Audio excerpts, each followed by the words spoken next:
নমস্কার বন্ধুরা, মেনু রান্নাঘরে আপনাদের স্বাগত। আজকে আমি পাবদা মাছের ঝাল তৈরি করে দেখাবো। পাবদা মাছগুলোকে প্রথমে আমি ভালো করে ধুয়ে নুন হলুদ মাখিয়ে নিয়েছি।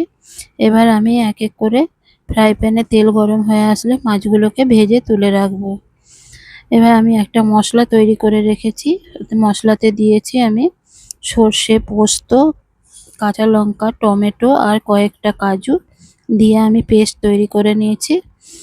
এবার ওই তেলের মধ্যে কালো জিরে ফোড়ন দিয়ে পেস্ট করা মশলাটা দিয়ে দিলাম।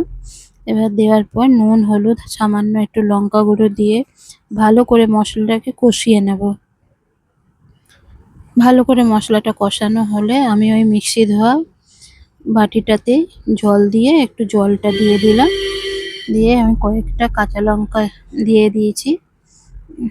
এবার ঝোলটা ভালো করে ফুটে আসলে তখন আমি মাছগুলোকে দিয়ে দেব।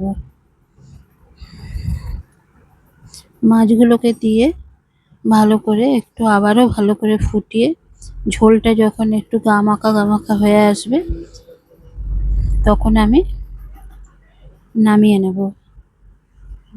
তৈরি আমাদের পাবদা মাছের ঝাল।